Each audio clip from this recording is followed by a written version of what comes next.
قل أعوذ برب الفلق من شر ما خلق ومن شر غاسق إذا وقب ومن شر النفاثات في العقد ومن شر حاسد إذا حسد. بسم الله الرحمن الرحيم.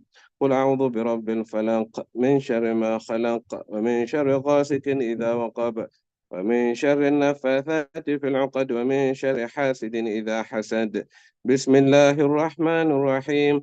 قل أعوذ برب الفلق من شر ما خلق ومن شر غاسق إذا وقب ومن شر النفاثات في العقد ومن شر حاسد إذا حسد. بسم الله الرحمن الرحيم. قل أعوذ برب الناس ملك الناس إله الناس من شر الوسواس الخناس الذي يوسوس في صدور الناس من الجنة والناس. بسم الله الرحمن الرحيم. قل أعوذ برب الناس ملك الناس إله الناس من شر الوسواس الخناس الذي يوسوس في صدور الناس من الجنة والناس. بسم الله الرحمن الرحيم. قل أعوذ برب الناس ملك الناس إله الناس من شر الوسواس الخناس الذي يوسوس في صدور الناس من الجنة والناس. ربي أعوذ بك من حمذات الشياطين وأعوذ بك رب أن يحضرون. ربي أعوذ بك من حمذات الشياطين وأعوذ بك رب أن يحضرون. ربي أعوذ بك من حمذات الشياطين وأعوذ بك رب أن يحضرون. أفحسبتم أنما خلقناكم عبثا وأنكم إلينا لا ترجعون. وتعالى الله الملك الحق لا إله إلا هو رب العرش الكريم. ومن يدعو مع الله إلها آخر لا برهان له به وإنما حسابه عند ربه إنه لا يفلح الكافرون. وقل رب اغفر وارحم وأنت خير الراحمين. فسبحان الله حين تمسون وحين تصبحون وله الحمد في السماوات والأرض وعشيا وحين تسخرون. يخرج الحي من الميت ويخرج الميت من الحي ويحيي الأرض بعد موتها وكذلك تخرجون. أعوذ بالله السميع العليم من الشيطان الرجيم. أعوذ بالله السميع العليم من الشيطان الرجيم. أعوذ بالله السميع العليم من الشيطان الرجيم. لو أنزلنا هذا القرآن على جبل لرأيته خاشعا متصدعا من خشية الله. وتلك الأمثال نضربها للناس لعلهم يتفكرون. والله الذي لا إله إلا هو عالم الغيب والشهادة والرحمن الرحيم. والله الذي لا إله إلا هو الملك القدوس السلام المؤمن المحيمن العزيز الجبار المتكبر. سبحان الله عما يشركون. والله الخالق البارئ المصور له الأسماء الحسنى يسبح له ما في السماوات والأرض وهو العزيز الحكيم. سلام على نوح في العالمين إن كذلك نجزي المحسنين إنه من عبادنا المؤمنين. أعوذ بكلمات الله التامات من شر ما خلق. أعوذ بكلمات الله التامات من شر ما خلق. أعوذ بكلمات الله التامات من شر ما خلق. بسم الله الذي لا يضر مع اسمه شيء في الأرض ولا في السماء وهو السميع العليم. بسم الله الذي لا يضر مع اسمه شيء في الأرض ولا في السماء وهو السميع العليم. بسم الله الذي لا يضر مع اسمه شيء في الأرض ولا في السماء وهو السميع العليم. اللهم إني أصبحت منك في نعمة وعافية وستر فأتم نعمتك علي وعافيتك وسترك في الدنيا والآخرة. اللهم إني أصبحت منك في نعمة وعافية وستر فأتم نعمتك علي وعافيتك وسترك في الدنيا والآخرة. اللهم إني أصبحت منك في نعمة وعافية وستر فأتم نعمتك علي وعافيتك وسترك في الدنيا والآخرة. اللهم إني أصبحت أشهدك وأشهد حماة عرشك وملائكتك وجميع خلقك أنك أنت الله لا إله إلا أنت وحدك لا شريك لك وأن سيدنا محمدا عبدك ورسوله. اللهم إني أصبحت أشهدك وأشهد حماة عرشك وملائكتك وجميع خلقك أنك أنت الله لا إله إلا أنت وحدك لا شريك لك وأن سيدنا محمدا عبدك ورسولك. اللهم إني أصبحت أشهدك وأشهد حماة عرشك وملائكتك وجميع خلقك أنك أنت الله لا إله إلا أنت وحدك لا شريك لك وأن سيدنا محمدا عبدك ورسوله. الحمد لله رب العالمين حمدا يوافي نعمه ويكافئ مزيده. الحمد لله رب العالمين حمدا يوافي نعمه ويكافئ مزيده. الحمد لله رب العالمين حمدا يوافي نعمه ويكافئ مزيده. آمنت بالله العظيم وكفرت بالجبت والطاغوت واستمسكت بالعروة الوثقى لا انفصام لها والله السميع العليم. آمنت بالله العظيم وكفرت بالجبت والطاغوت واستمسكت بالعروة الوثقى لا انفصام لها والله السميع العليم. آمنت بالله العظيم وكفرت بالجبت والطاغوت واستمسكت بالعروة الوثقى لا انفصام لها والله السميع العليم. رضيت بالله ربا وبالإسلام دينا وبمحمد صلى الله عليه وسلم نبيا ورسولا. رضيت بالله ربا وبالإسلام دينا وبمحمد صلى الله عليه وسلم نبيا ورسولا. رضيت بالله ربا وبالإسلام دينا وبمحمد صلى الله عليه وسلم نبيا ورسولا. حسبي الله لا إله إلا هو عليه توكلت وهو رب العرش العظيم.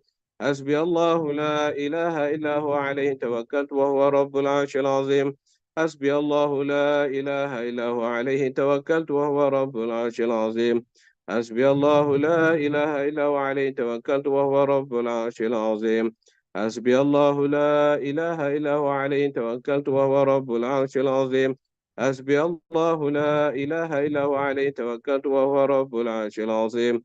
حسبي الله لا إله إلا هو عليه توكلت وهو رب العرش العظيم. اللهم صل على سيدنا محمد وآله وصحبه وسلم. اللهم صل على سيدنا محمد وآله وصحبه وسلم. اللهم صل على سيدنا محمد وآله وصحبه وسلم. اللهم صل على سيدنا محمد وآله وصحبه وسلم. اللهم صل على سيدنا محمد وآله وصحبه وسلم.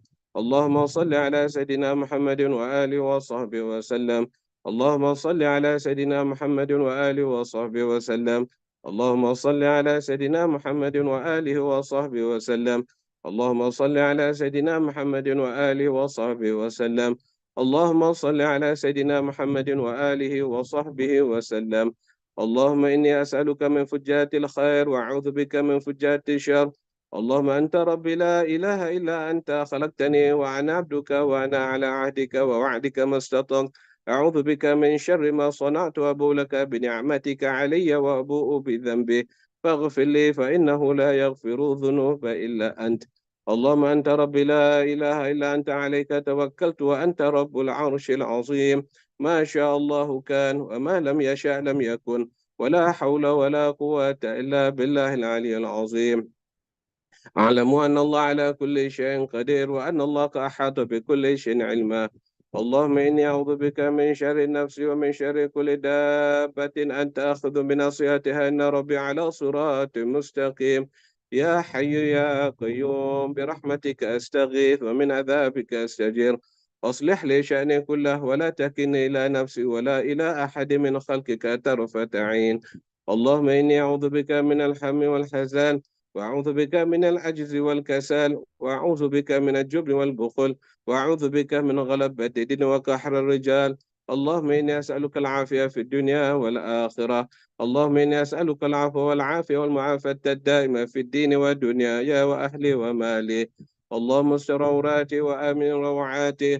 اللهم احفظني من بين يدي ومن خلفي وعن يميني وعن شمالي ومن فوقي وأعوذ بعظمتك أن أغتال من تحتي. اللهم أنت خلقتني وأنت تهديني وأنت تطعمني وأنت تسكيني وأنت تميتني وأنت تحييني وأنت على كل شيء قدير. أصبحنا على فطرة الإسلام وعلى كلمة أخلاص وعلى دين نبينا محمد صلى الله عليه وسلم وعلى ملة أبينا إبراهيم حنيفا مسلما ما كان من المشركين. اللهم بك أصبحنا وبك أمسينا وبك نحيا وبك نموت وعليك نتوكل وإليك النشور. أصبحنا وأصبح الملك لله والحمد لله رب العالمين. اللهم إني أسألك خير هذا اليوم فتحه ونصره ونوره وبركته وهداه. اللهم إني أسألك خير هذا اليوم وخير ما فيه وخير ما قبله وخير ما بعده وأعوذ بك من شر هذا اليوم وشر ما فيه وشر ما قبله وشر ما بعده. اللهم ما أصبح بي من نعمة أو بأحد من خلقك فمنك وحدك لا شريك لك فلك الحمد ولك الشكر على ذلك. سبحان الله وبحمده عدد خلقه ورضا نفسه وزنة عرشه ومداد كلماته. سبحان الله وبحمده عدد خلقه ورضا نفسه وزنة عرشه ومداد كلماته. سبحان الله وبحمده عدد خلقه ورضا نفسه وزنة عرشه ومداد كلماته. سبحان الله العظيم وبحمده عدد خلقه ورضا نفسه وزنة عرشه ومداد كلماته. سبحان الله العظيم وبحمده عدد خلقه ورضا نفسه وزنة عرشه ومداد كلماته. سبحان الله العظيم وبحمده عدد خلقه ورضا نفسه وزنة عرشه ومداد كلماته. سبحان الله عدد ما خلق في السماء، سبحان الله عدد ما خلق في الأرض، سبحان الله عدد ما بين ذلك، سبحان الله عدد ما هو خالق. الحمد لله عدد ما خلق في السماء، الحمد لله عدد ما خلق في الأرض، الحمد لله عدد ما بين ذلك، الحمد لله عدد ما هو خالق. لا إله إلا الله عدد ما خلق في السماء، لا إله إلا الله عدد ما خلق في الأرض، لا إله إلا الله عدد ما بين ذلك، لا إله إلا الله عدد ما هو خالق. الله أكبر عدد ما خلق في السماء، الله أكبر عدد ما خلق في الأرض، الله أكبر عدد ما بين ذلك، الله أكبر عدد ما هو خالق. لا حول ولا قوة إلا بالله العلي العظيم عدد ما خلق في السماء، لا حول ولا قوة إلا بالله العلي العظيم عدد ما خلق في الأرض، لا حول ولا قوة إلا بالله العلي العظيم عدد ما بين ذلك، لا حول ولا قوة إلا بالله العلي العظيم عدد ما هو خالق. لا إله إلا الله وحده لا شريك له، له الملك وله الحمد يحيي ويميت وهو على كل شيء قدير عدد كل ذرة ألف مرة. لا إله إلا الله وحده لا شريك له، له الملك وله الحمد يحيي ويميت وهو على كل شيء قدير عدد كل ذرة ألف مرة. لا إله إلا الله وحده لا شريك له، له الملك وله الحمد يحيي ويميت وهو على كل شيء قدير عدد كل ذرة ألف مرة. اللهم صل وسلم على سيدنا محمد مفتاح باب رحمة الله عدد ما في علم الله، صلاة وسلاما دائما بدوام ملك الله، وعلى آله وصحبه عدد كل ذرة ألف مرة. اللهم صل وسلم على سيدنا محمد مفتاح باب رحمة الله عدد ما في علم الله، صلاة وسلاما دائما من دوام ملك الله، وعلى آله وصحبه عدد كل ذرة ألف مرة. اللهم صل وسلم على سيدنا محمد مفتاح باب رحمة الله عدد ما في علم الله، صلاة وسلاما دائما بدوام ملك الله، وعلى آله وصحبه عدد كل ذرة ألف مرة. الفاتح إلى روح سيدنا حبيبنا وشافينا وزوخنا ومولانا محمد وآله الطيبين وأصحاب الأكرمين، ثم إلى روح سيدنا الحبيب عبد الله بن الحجب علي وأصول وفروع بأن الله يعني درجات في الجنة، ويكثر مثوبات ويضاعف حسنات ويحفظنا بجاه وينفعنا بأسرار وأنوار وعلوم في الدين والدنيا والآخرة. الفاتحة. أعوذ من الشيطان الرجيم، بسم الله الرحمن الرحيم، الحمد لله رب العالمين، الرحمن الرحيم مالك يوم الدين، إياك نعبد وإياك نستعين، اهدنا الصراط المستقيم صراط الذين أنعمت عليهم غير المغضوب عليهم ولا الضالين، آمين. Bismillah ar-Rahman ar-Rahim. Assalamu alaikum wa rahmatullahi wa barakatuh. Inshallah, we'll begin this class with a niyah from Imam al-Haddad. Bismillah ar-Rahman ar-Rahim. Alhamdulillahi Rabbil Alameen. Nawaitu ta'lam wa ta'lim wa tadhkur wa tadhakkur wa tadhkir wa naf'a wal intifa' wal ifada wal istifada wa hatha ala tamassuk bi kitabillah وسنة رسوله والدعاء إلى الهدى والدلالة على الخير ابتغاء وجه الله ومرضاته وقربه وثوابه سبحانه وتعالى. All praise to Allah, Lord of all the worlds. I intend to learn and to teach, to remember and to remind, to benefit myself and to benefit others, to take and give advantage, to encourage observance of the book of Allah and the sunnah of his messenger, to call towards guidance, to direct towards the good, to seek the countenance of Allah and his satisfaction, proximity and reward, transcendent and exalted is he. Bismillah. تفضل يا شيخ. جزاكم الله خيرا. بسم الله الرحمن الرحيم. الحمد لله رب العالمين، والصلاة والسلام على رسول الله وعلى آله. سبحانك لا علم لنا إلا ما علمتنا إنك أنت العليم الحكيم، وصلى الله على سيدنا محمد وآله وصحبه وسلم. Alhamdulillah, we're lucky to have begun our class we've got fortunate to have begun our class with the intention of Imam al-Haddad, and that's very relevant to excuse me, to the topic today. In that last week we were looking at the why Imam al-Ghazali considers the sciences of medicine and jurisprudence, fiqh, at-tib, wal-fiqh, as worldly sciences rather than other worldly sciences. And the reason why is because the use of these two knowledges, fiqh and medicine, tib and fiqh, or medicine and jurisprudence, becomes ennobled or becomes beneficial, it becomes blessed by the intention. And that when somebody has studied medicine and then uses that study of medicine to cure or to ease the burdens of people, then every action that they do related to the knowledge of the medicine becomes rewarded. And likewise, fiqh in itself doesn't give you a reward. What the nobility of the fiqh is in its application, and the intention in each of these is what makes or gives the value to those two sciences. And here we begin with the intention of Imam Abdullah bin Ali al-Haddad, which is nawaitu at-ta'allum wa ta'lim, to study and to teach.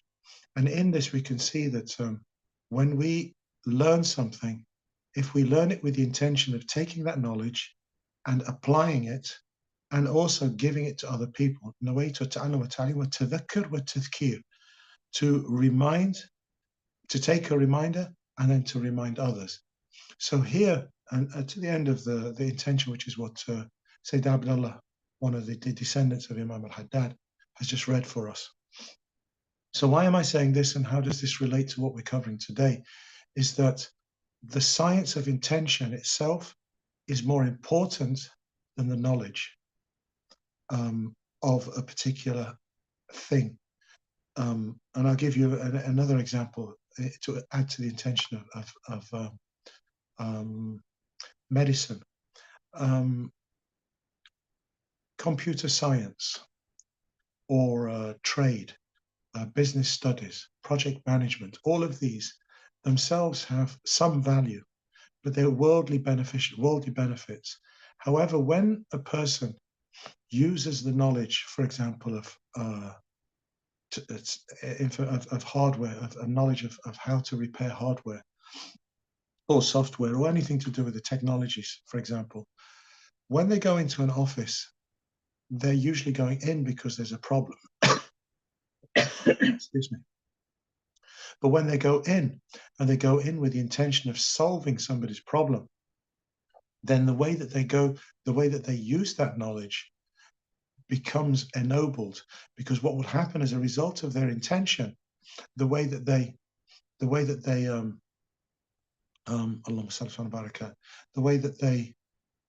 apply that knowledge in that office would probably be with the akhlaq of the Prophet ﷺ, because they know that the way of giving the benefit will be by applying good character. They would know that to remove somebody's burden implies understanding their situation. So therefore, the way that they apply the knowledge of information technology or business studies or management or whatever the case may be, the intention or the science of that intention itself is more value. So here we have people who specialize in understanding intentions, understanding the application of those intentions through the akhlaq. And these are the people who are the ones who have the real knowledge, or the knowledge that will give value to the worldly knowledge. These are the people of knowledge of the akhirah. And so that's what I'd like to just reflect on why that intention was so important, and also to show that the scholars of intention, the scholars of the people of may be the same as the doctors. they may be the same as and usually are the people of jurisprudence, of fiqh, of tafsir, of lugha, of language. But these people have gone one step beyond that they've understood the application of that knowledge on how it takes people from this state that they're in now to a better state in the next world. And I'll finish. So we'll go back to what we covered last week, was where Imam al-Ghazali had said that that if we accept that there's these two types of knowledge, or this knowledge of the akhirah, or the path of the akhirah, is فإن قلت فصل لي علم طريق الآخرة تفصيلا يشير إلى تراجمه وإن لم يمكن استقصاء تفاصيله. So he says, if you're asked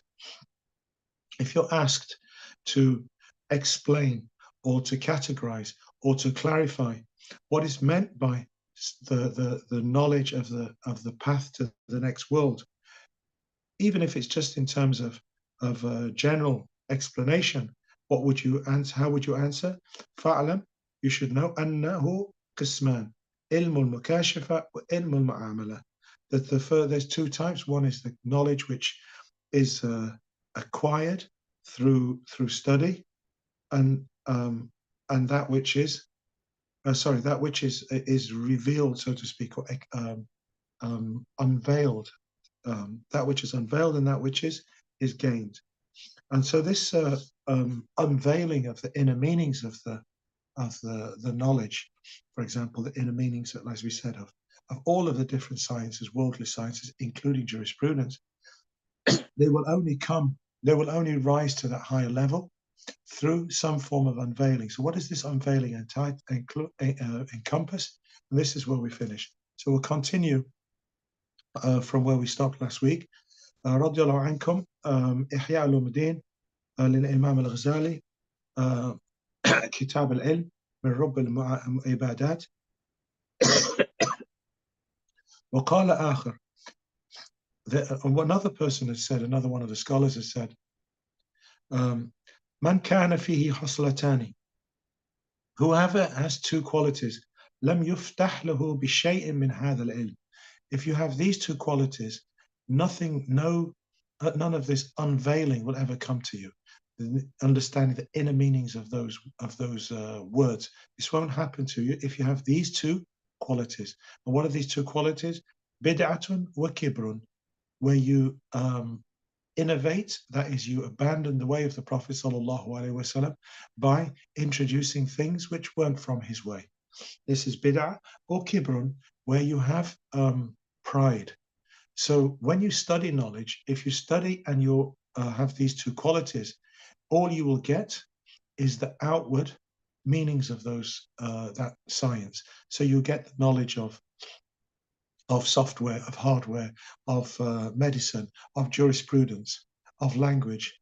You get the words, you get some of the techniques, but you won't get the inner meanings. And that, therefore, what you'll fail to get is the real path that will take you to the garden, whether it be through medicine or whether it be through fiqh. So that's why going back to the intention is so important, and that's why the study of intention is one of the studies of the sciences, so to speak, of the akhirah, of the next world. Excuse me. And likewise, the study of kibr, of pride, of arrogance, all of these qualities would also be the studies of the next world. So this is what he's saying if you're asked about what is this otherworldly science, these are the otherworldly sciences which come through unveiling. وقيل من كان محبا للدنيا أو مصرا على الهوى, whoever is a lover of this temporal world, or he continues or is continually following his desires, لم يتحقق به, he will not acquire this knowledge. Because if all he does while he's studying is acquire information while just following the desires, because that what he wants is to be seen, what he wants to be known, seen to be knowledgeable or thought to be knowledgeable, who wants to get worldly benefit. If this person is studying for that reason, then the unveiling of that knowledge, the inner meanings of that knowledge will be will always be away. And likewise, lam yatahaqqaq bihi, he will not get the reality of that knowledge. No, you won't get the reality of medicine. You won't get the reality of jurisprudence. وقد يتحقق بسائر العلوم, even if he gets the degree, even if he gets knowledge, outward forms of knowledge, he gets a degree in medicine, he gets to be called Syeikh, he gets a certificate in Islamic studies. Even if he has that, he hasn't really got the reality of those knowledge if he enters it or he continues to follow his own desires and is a lover of the world. وأقل عقوبة من ينكره أن لا يرزق منه شيئا, and the least punishment, so to speak, or the least negative consequence of this is that man yankuruhu, who denies this, is that he will not receive it. So if you don't recognize that there's an element of otherworldly understanding, then you won't ever get it. So if all you think is just the outward form, you will never get the inner meanings of these. وَيُنْشِدْ عَلَى قَوْلِهِ, and then it was sung. And these lines of poetry, they are from a scholar, Ibn Nabata al-Masri, and he said in his diwan, وَارْضَ لِمَنْ غَابَ عَنْكَ غَيْبَتَهُ فَذَاكَ ذَنْبٌ إِقَابَهُ فِيهِ. The one who denies or is away, the one who is وَارْضَ لِمَنْ غَابَ عَنْكَ غَيْبَتَهُ, that the one who doesn't recognize that this other element, the least thing that would happen to him is that he will never know what the other element of the knowledge is. And what is this knowledge? This is the knowledge, or this is the science of the highest level of believers. This is those who are al-muqarrabina, those who are close to Allah subhanahu wa ta'ala. A'ni ilmul mukashafa. These are the people who have got the sciences of unveiling, or unveiled sciences, unveiled knowledge. فهو عبارة nur. And what does this mean? What does it apply? What does it mean? It means that it's a light. يظهر في القلب عند التطهير والتزكية من صفات المذمومة. And this light only appears when the heart only appears to the heart once it has been cleansed, or it comes with its cleansing and its purification from the attributes which are disliked, or lowly qualities. So having knowledge that doesn't cleanse the heart isn't knowledge, or doesn't do the job of taking you to the akhirah. So the people of closeness to Allah subhanahu wa ta'ala, and the people of truthfulness and towards Allah subhanahu wa ta'ala, are the people who have this light in their heart. A light is a is a metaphor which is used over and over in the Quran for something which enters into the heart. And one of the most powerful verses of the Quran, one of the most beautiful verses of the Quran, is Allahu nur as-samawati wal ard. Allah is the one who is the light of the heavens and the earth. And what this means is He is the one who grants light to the heavens and the earth. Allahu nur as-samawati wal ard. مثل نورك مشكاة. مشكاة فيها الزجاجة. الزجاجة كأنها كوكب درة يوقد من شجرة زيتونة لا شرقية ولا غربية. He talks about that this light is something which is in the Allahumma salli wa barik alayh, in a lantern or a glass. And this glass, the light was in the glass, is in a prayer niche, which is like the niche of the mihrab of the mosque. What's this? What does this symbolize? It symbolizes a light in your heart, and this heart is encompassed in a body, which is the equivalent of the glass. So the light is in the glass, and the glass is in the prayer niche. So this inner meaning is a light which shines from there. And then it goes on later in the verse to say, Nuran ala nur, light upon light. What is this light upon light? Is that when Allah subhanahu wa ta'ala puts a light in the heart, then that light, when it's attached to the Quran, then it is given a double light. So Nuran ala nur means that the meaning of the Quran is it glows from that heart. So this is one of the parallels, one of the examples or the metaphors that are given in the Quran for guidance, for true faith. And when this enters into your heart, then this is the essence of what the real believer is. Without that, all he has is words. And that metaphor is developed further in this passage that Imam al-Ghazali uses. That this kind of knowledge is a light which appears in the heart, which is cleansed. Again, going back to the verse of the Quran where Mathla Nurika Mishkat, that his light is like a lantern. The light is like a lantern. The lantern can only shine if it's clear. The light can only emanate from something which is see-through, is pure. If the glass is dirty, if the glass is painted, then the light won't shine from there. So the cleansing of the glass is the process of what we call tathir or purification. And this science, the science of looking after the heart, is what will lead to this enlightenment or illumination within one's heart. وينكشف في ذلك النور أمور كان يسمع من قبل أسماءها فيتوهم لها معنى مجملة غير مدحتة.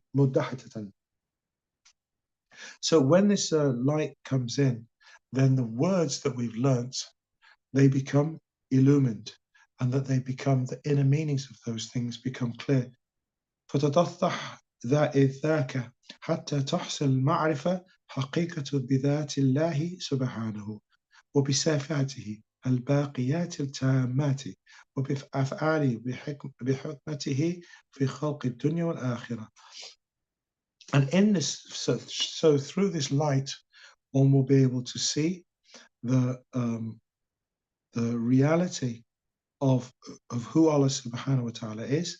We know he will understand his eternal attributes, his eternal perfect attributes. We will be able to see his actions, and we will understand how he will understand the wisdom in the world. What does this mean? And how does this relate to the difference between knowledge, worldly knowledge, and the otherworldly knowledge? Let me go back to an example of science. There are those who study the creation. There are those that study science, trees, for example. And I have a friend who works for the Forestry Commission here in the UK. Excuse me. And he has an atheist friend who lives in a forest in Scotland. And he regularly goes to see him because they have very deep conversations about trees. And as long as he doesn't talk about religion, this atheist, so-called atheist, recognizes and knows, as long as my friend doesn't talk about religion, it uses religious terms, they will be able to talk quite clearly about the beauty of creation. And the reason why is because this light has entered even into the heart of the atheist, who is reading the text, but more important than that, is witnessing the creation around him. So he recognizes science, he recognizes scientific information. He knows the difference between different types of trees. He knows the difference between different types of soil. And he knows how the soil and the water basin underneath, the water flow underneath, they relate to each other. What happens with the flow from the mountains, etc. But he sees in this such patterns that he knows there's something greater than science, that there's something greater than trees. And when he talks about the creator out of the context of religion, then this person has this great light within him. And I believe that it's only a matter of time before he recognizes that God can be understood in through other knowledges as well, through the knowledge of Aqidah. And this is the message that my brother is delivering to that particular person. And it's something that I've witnessed in my own experience.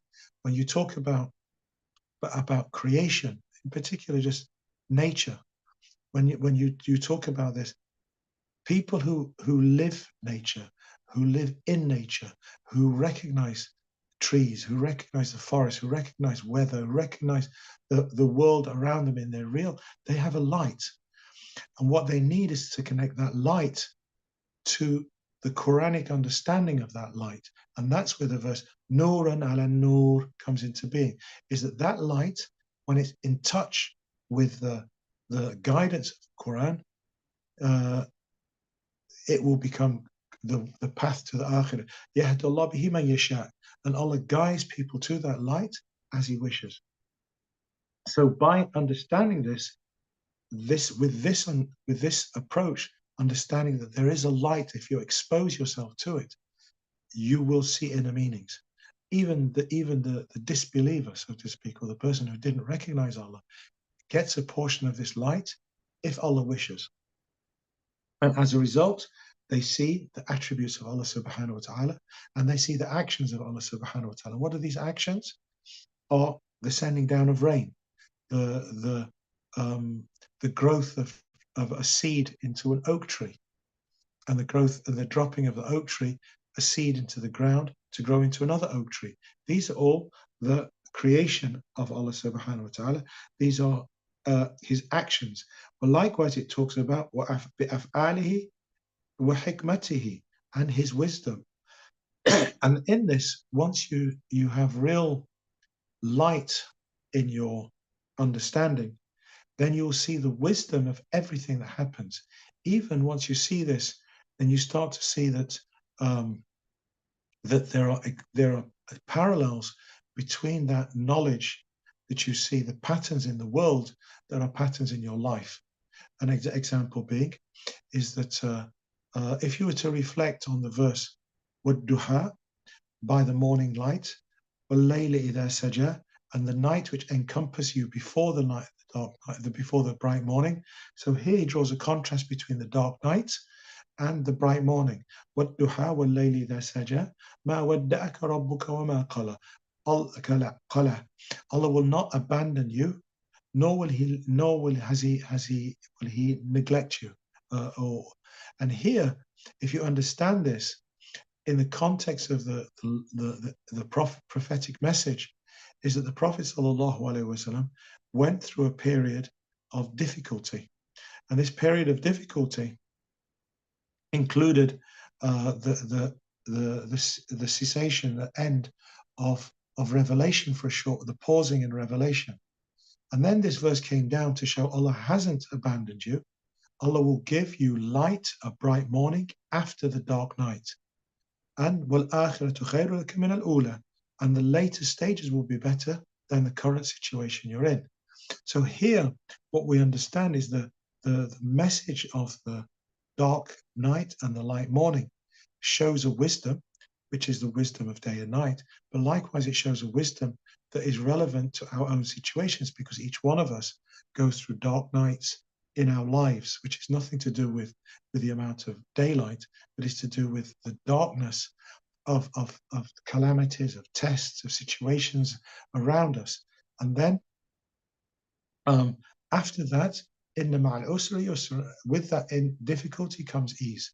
So here, when you see the wisdom of Allah subhanahu wa ta'ala in creation, then you see the wisdom in yourselves. And that's why he has said there will be ayat, signs, fil afaq, on the horizons, wa fi anfusikum, and in your and within yourselves. So this kind of knowledge is that which which we would call ilmul makashafa, that which is the unveiled knowledge, or it becomes clear to those who enter the situation or enter knowledge with pure hearts. وجه ترتيبه للآخر على الدنيا والمعرفة بمعنى النبوة والنبي ومعنى الوحي ومعنى لفظ الملائكة والشياطين وكيف تمعاده شيطان الإنسان وكيفية ظهور الملك للأنبياء وكيفية وصول الوحي إليه والمعرفة بملكوت السماوات والأرض ومعرفة القلب وكيفية تصادم جنود الملائكة والشياطين فيه ومعرفة الفرق بين اللمة والملك واللمة الشيطان ومعرفة الآخرة. So if you allow this light to enter into your heart and you follow this light, then when you study things like the Aqidah, the creed of Islam, then you will get the reality of what it means by the angel speaking to the prophet. You will understand what it means by Allah sending communication through the angels and the whisperings of the shayateen. And likewise, if you understand this, then you will understand the differences between satanic thoughts and angelic thoughts. And these are things which come to you in your daily life. There are thoughts which come which origin are bad, and those which origin are else from are good. ومعنى في الآخرة والجنة والنار وعذاب القبر والصراط والميزان والحساب ومعنى قوله تعالى كفى بنفسك اليوم عليك حسيبا ومعنى قوله تعالى وإن الدار الآخرة لهي حيوان لو كانوا يعلمون. So then you'll understand verses, for example, the examples he gave. وَكَفَى بِنَفْسِكَ الْيَوْمَ عَلَيْكَ حَسِيبًا. Then you get the reality of what the next world means, and that everything you do in this world will be taken into account. وَإِنَّ الدَّارَ الْآخِرَةَ لَهِيَ الْحَيَوَانِ, and that the next world is the world of real life. ولو كانوا يعلمون. ومعنى لقاء الله عز وجل والنظر إلى وجهه الكريم ومعنى القرب منه والنزول في جواره ومعنى حصول السعادة بمرافقة الملأ الأعلى ومقارنة الملائكة والنبيين ومعنى تفاوت درجات أهل الجنة حتى يرى بعضهم بعضا كما يرى الكوكب الدري في جو السماء إلى غير ذلك مما يطول تفصيله.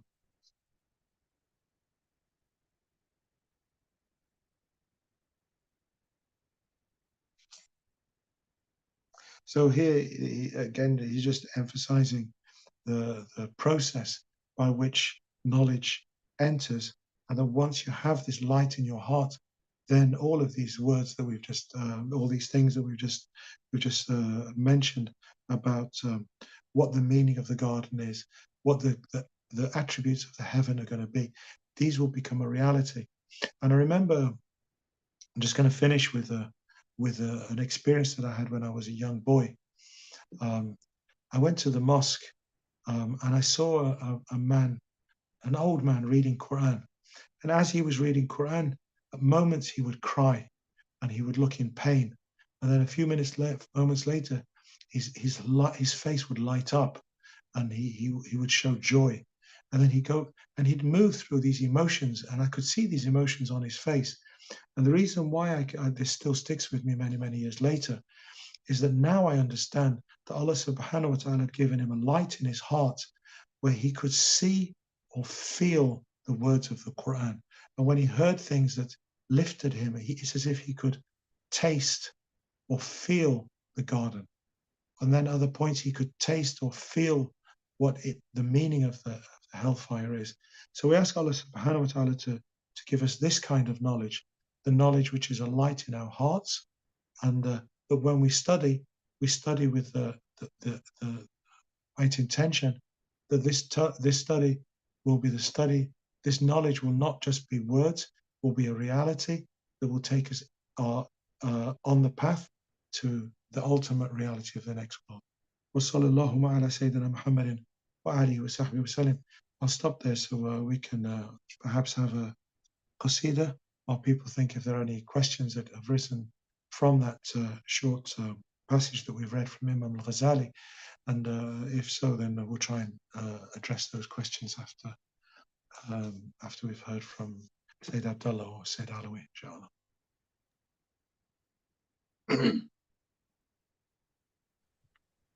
اللهم صل وسلم وبارك عليه وعلى آله خذ ما صفى ودعي القدر وكيل الأمور إلى القدر مهما غلبت كما أمر هادي الورى خير البشر إن الأمور جرى بها قلم على لوح الأغر في سابق العلم القديم من قبل إيجاد الصور ودعي الحموم فإنها يا صاحبي محض الضرر واغنم زمانك واشترح من الأول تلقى ظفر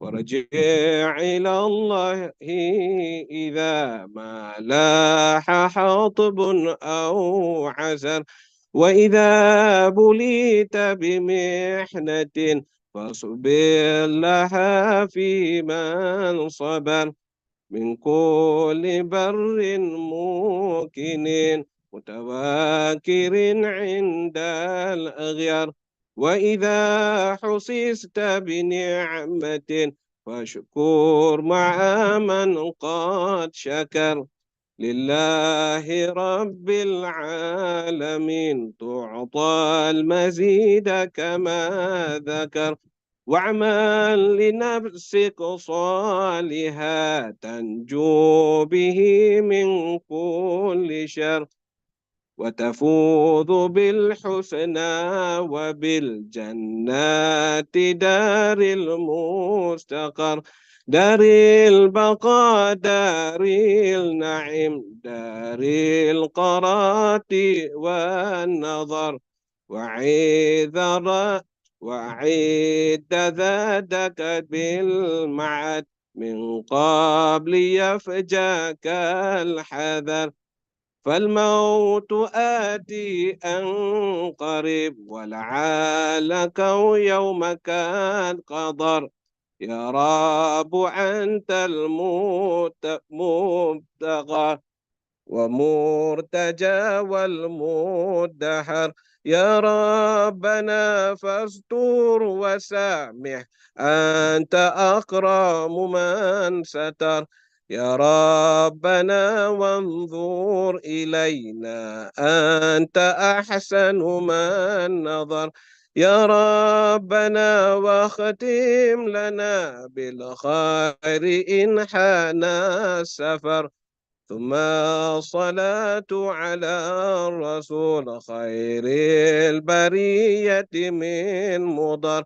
ختم نبينا الكرام نعم المصابيح الغرار وآله وصحبه والتابعين على الآثار ربنا آتنا في الدنيا حسنة وفي الآخرة حسنة وقنا عذاب النار.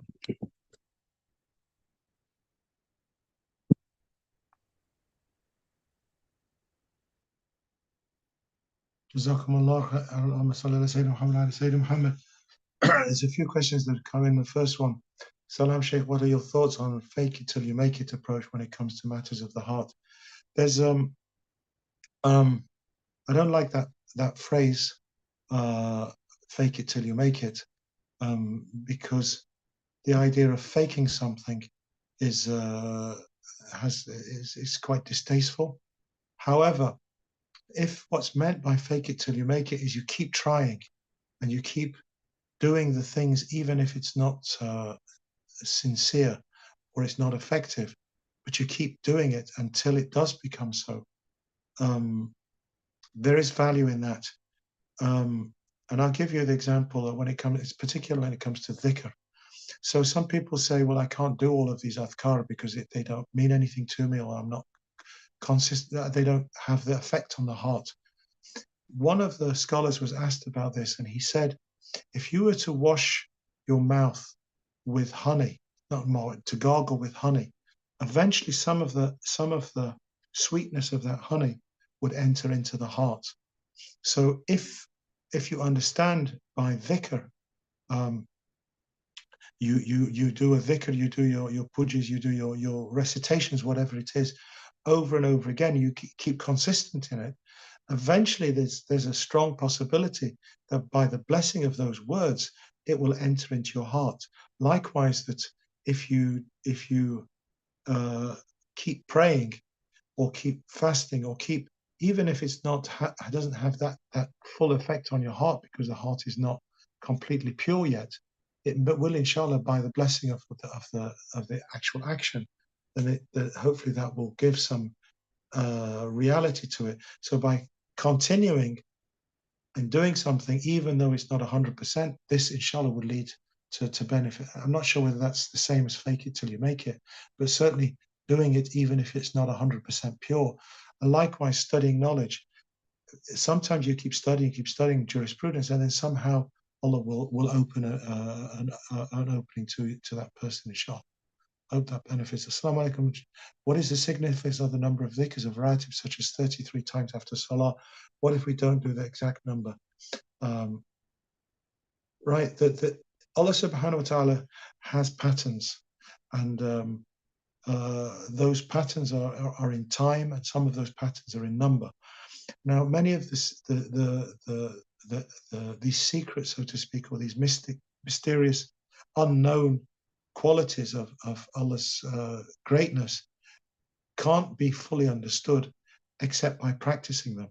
And where Allah subhanahu wa ta'ala said you do 2 rak'ah for Fajr, or 4 rak'ah for Dhuhr, and 4 rak'ah for Asr, and 3 rak'ah for Maghrib, these are things which we don't know the significance of, but we do it because Allah subhanahu wa ta'ala has told us to. And so in the same way, when it comes to adhkar, there are patterns which have come from Allah subhanahu wa ta'ala through the Prophet sallallahu alaihi wasallam, where he said, if you do this number of times, if you do this number of times, and then there are people that interpret that and have said, and these are what we might call the scholars of numbers. However, that itself is a kind of a specialized field to get the interpretation of those. What we need to do is to practice. We need to do it, and then hopefully the inner meanings of those things will come. Sometimes you'll see some patterns, for example, and sometimes there are evidences from language or evidences from tradition. An example is that the Prophet ﷺ mentioned that if somebody says something, if somebody prays 3 times, asks them, please will you give me, oh, please will you give me this, please will you give me this, please will you give me this, then the saying it 3 times adds weight to what we call the plea, the begging. Likewise, among the Arab culture, to say something 7 times would be almost impossible. If you to make a request 7 times in traditional Arabic culture would mean it would almost impossible for the person to reject. And that's why certain adhkar, certain du'as have these special numbers, often 3, sometimes 7, and other times 4. An example of where 4 takes place is where often when it's to do with shahada. So, for example, it's ashhadu an la ilaha illallah wahdahu la sharika lah ilahun wahidan wa rabban shahidan wa nahnu lahu muslimun. This is we're told to read this 4 times after the salah. Why is it understood to be 4? It's because usually shahadat or shahada is made 4 times. That when somebody swears an oath 4 times, it's the same as somebody witnessing that thing as a person being witnessed. So if somebody, alhamdulillah, this is in fiqh, so sometimes 4 is becomes significant, and Allah knows best.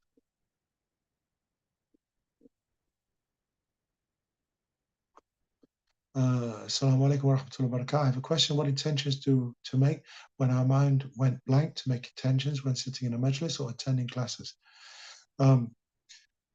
It's always better to try and formulate your intentions before you do something so that you can be pushed forward by your intentions. However, sometimes you become overwhelmed, and that's what the person is asking here. What Aisha is asking here is that what happens when you become overwhelmed? The simple fact that you made the effort to attend the class will mean that you had an intention. And you may not have been able to articulate the intention, but inshallah, that intention is in the heart. And if that's the case, then inshallah, that will be sufficient. Even the teaching of Imam al-Haddad, we don't need to recite it every single time, nor do when we make our prayers, do we need to say, Nawaitu an nusalli farad as-salat al-maghrib thalatha rak'ah mustaqbil al-qiblat jama'atan ma'muna ada'a lillahi ta'ala. Although I know in Malaysia it's taught this way. However, it's not actually a condition of the prayer. It's not even a part of the prayer. What it is to help you focus by pronouncing those things. So if you don't pronounce the words and your mind is blank, it's not the end of the world. The simple fact that you're there in the majlis. And then also when it comes to the sitting in a majlis in particular, there's a hadith which mentions about a group of angels, and their role is to search for majalis al-khair, gatherings of goodness, and they encompass those gatherings with their wings, and then they rise to Allah subhanahu wa ta'ala, and they say there's a group of people, and there's a discourse between Allah subhanahu wa ta'ala and the angels, and in summary, the discourse is that these people have gathered together and that they want the garden, and they don't want to go to the fire, so Allah grants them the garden, and He protects them from the fire. And then what the angels say, but there's somebody in the majlis, in that gathering, who actually had a worldly reason to be there. They wanted to be seen, or they wanted to meet somebody, or they heard that there was a extra special biryani that day, and they didn't come because they wanted something. They wanted the garden. Then Allah subhanahu wa ta'ala says, "Hum al-qawm alladhi la yashqa jalisahum." These people have gathered with strong intentions, with such love for him and for the garden, that the person who went with the wrong intention, even he or she will receive what they get. So just by inshallah gathering would be sufficient often to get the blessing of the gathering. So if somebody comes without the full intention, inshallah khair, they will still get reward. We ask Allah subhanahu wa ta'ala to make this one of those gatherings where all of us who attend get this massive blessing by the intention of those who come with the purer intentions than this. We ask Allah to make this a gathering jamman marhuma wa tafarraquna min ba'di tafarraqan ma'suma, to make our gathering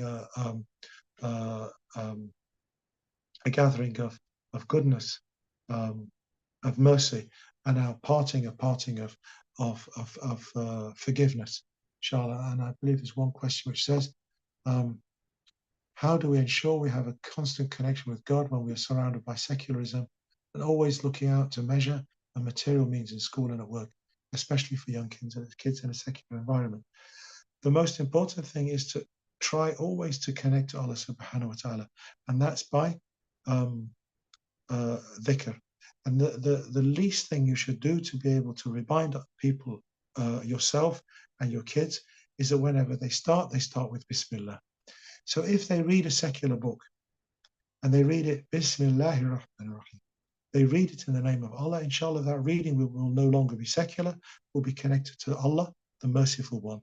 And this is the way that you do this, is by making sure you try to articulate your intention. You use the basmala when you begin, and when you finish, you make dua. Inshallah, this is hopefully one of the means.